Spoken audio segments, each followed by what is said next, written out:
नमस्कार साथियों, परिहार क्लासेस में आपका स्वागत है। हम भौतिक भूगोल को पढ़ रहे हैं, जिसमें वायुमंडल में आज हम वायु राशियों, वाताग्र एवं अगली हेडिंग होगी हमारी तापमान का सामान्य प्रादेशिक वितरण को देखेंगे। चलिए शुरू करते हैं। वायु राशियां क्या होती हैं? वायुमंडल का वह विशाल एवं विस्तृत भाग जिसमें तापमान और आर्द्रता के भौतिक लक्षण क्षैतिज दिशा में समरूप हों, वायु राशि कहलाती है। दोबारा से, वायुमंडल का वह विशाल एवं विस्तृत भाग जिसमें तापमान और आर्द्रता के भौतिक लक्षण होंगे। कैसे होंगे? क्षैतिज दिशा में समरूप होंगे, उसे ही वायु राशि कहते हैं। सामान्यतः वायु राशियां सैकड़ों किलोमीटर तक विस्तृत होती हैं। एक वायु राशि में कई परतें हो सकती हैं जो एक दूसरे के ऊपर क्षैतिज दिशा में फैली हुई होती हैं। होंगी तो एक दूसरे के ऊपर, लेकिन क्षैतिज दिशा में फैली होंगी। प्रत्येक परत में वायु के तापमान एवं आर्द्रता की स्थिति लगभग समान होती है और यह जलवायु और मौसम के अध्ययन में महत्वपूर्ण भूमिका निभाती है। अगली है वाताग्र क्या होता है, फ्रॉस्ट। दो विभिन्न प्रकार की वायु राशियां सुगमता से आपस में मिश्रित नहीं होती। तापमान और आर्द्रता संबंधी अपना अस्तित्व बनाए रखने के लिए प्रयास करती हैं। इस प्रकार दो विभिन्न वायु राशियां एक सीमा तल द्वारा अलग होती हैं। इस सीमा तल को ही वाताग्र कहा जाता है। जैसे कि एक ठंडी हवा है, प्लस मान लेते हैं, और एक गर्म हवा है, तो ये दोनों एक दूसरे में मिक्स होने की कोशिश करती हैं। ठंडी वाली इसे ठंडा करने की कोशिश करेगी, गर्म वाली इसे गर्म करने की कोशिश करेगी। तो जहाँ पर ये बीच में इसकी बॉर्डर बनेगा, यहाँ गर्म से ठंडी बटेगी, उसी बॉर्डर को कहते हैं वाताग्र। जब गर्म वायु हल्की होने के कारण ठंडी तथा भारी वायु के ऊपर उठ जाती है तो उसे उष्ण वाताग्र कहते हैं। ध्यान से सुनिए, जब गर्म वायु हल्की होने के कारण ठंडी तथा भारी वायु के ऊपर हो, यानी कि ठंडी वायु नीचे और गर्म वायु ऊपर, तो उसे उष्ण वाताग्र कहेंगे। और जब ठंडी एवं भारी वायु ऊपर हो और हल्की एवं गर्म वायु नीचे हो तो उसे शीत वाताग्र कहेंगे। शीत वाताग्र यानी कि शीत वात अग्र। शीत यानी ठंडी, वात माने वायु, अग्र माने आगे। जब ठंडी वायु ऊपर होगी तो वो होगा शीत वाताग्र।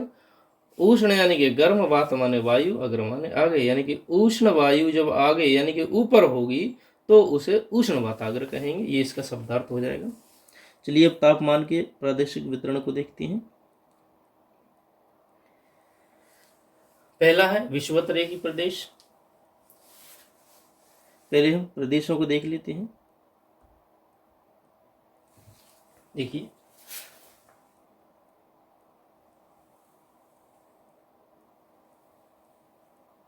पृथ्वी है। पृथ्वी को बीचों बीच से बांटती है। यहाँ 5 डिग्री से 5 डिग्री नॉर्थ से 5 डिग्री साउथ तक यह है विषुवतरेखी प्रदेश।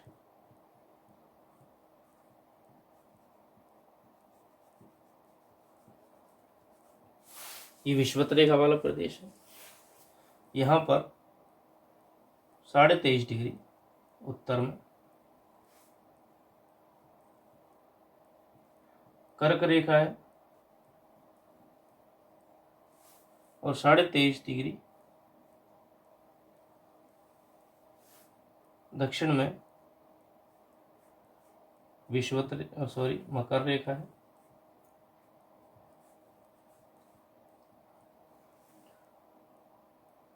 ऊपर 66.5 डिग्री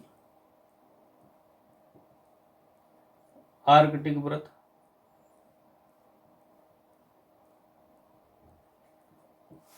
और नीचे 66.5 डिग्री अंटार्कटिक व्रत।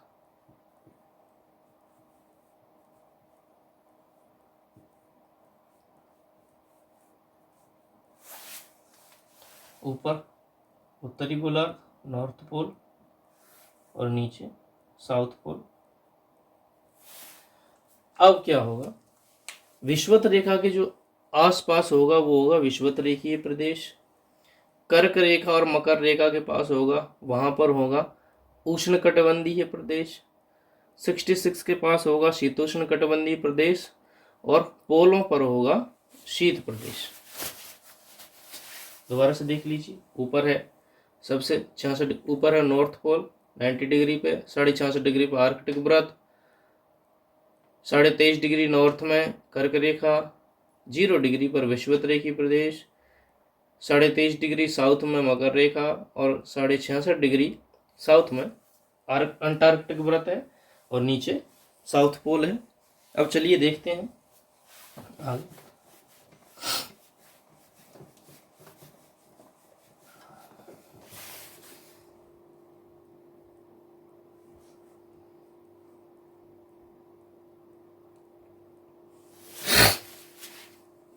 देखिए, अभी मैंने बताया था विषुवत रेखीय प्रदेश। इस प्रदेश का विस्तार भूमध्य रेखा के दोनों ओर 5 डिग्री उत्तर तथा 5 डिग्री दक्षिण अक्षांशों के मध्य।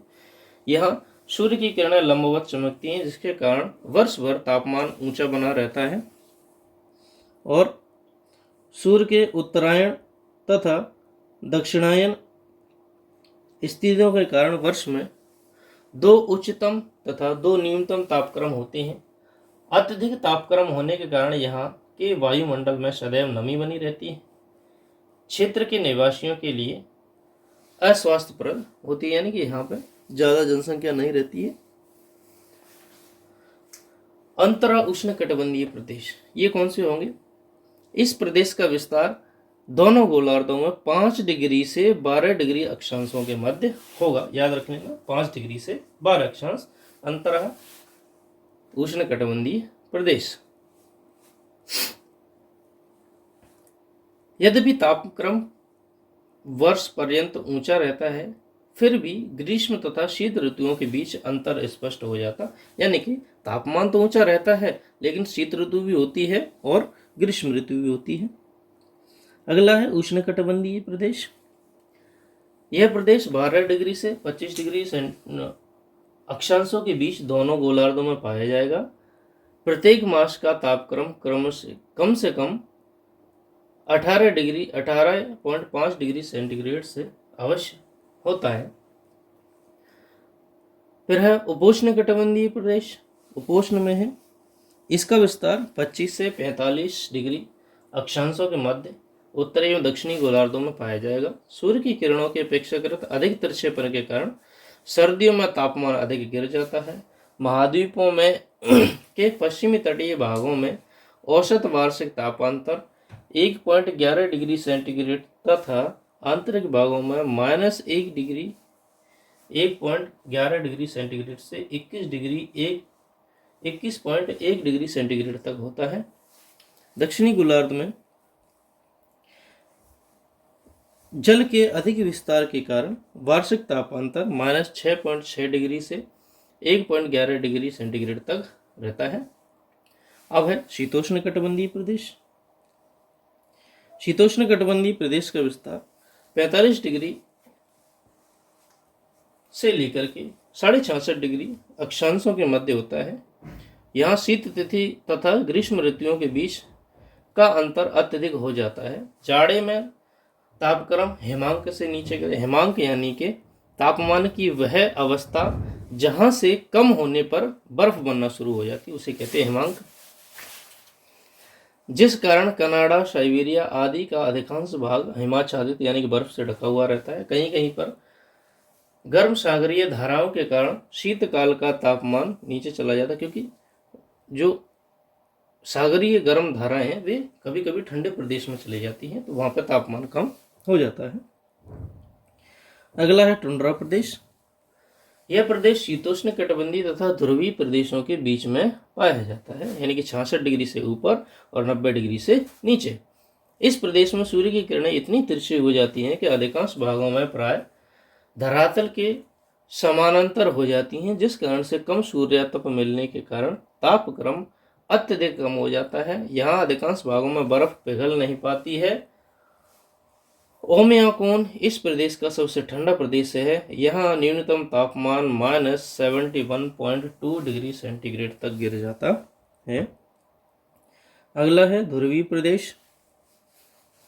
यह प्रदेश उत्तरी एवं दक्षिणी ध्रुवों के चतुर्दिश यानी कि चारों ओर पाया जाता है। इस प्रदेश के अधिकांश भागों में सूर्य की किरणें धरातल पर नहीं आ पाती हैं। उत्तरी गोलार्ध में प्राय सभी भाग वर्ष भर हिमाच्छादित रहते हैं। उत्तरी ध्रुव पर जनवरी का तापमान -40 डिग्री सेंटीग्रेड हो जाता है। दक्षिणी गोलार्ध में ध्रुवों के पास स्थल यानी कि अंटार्कटिका महाद्वीप के कारण जाड़े में तापमान -62.22 डिग्री सेंटीग्रेड तक गिर जाता है। सूर्य कभी भी क्षितिज पर प्रकट नहीं होता है, यानी कि दिखाई ही नहीं देता है वहां पर सूर्य।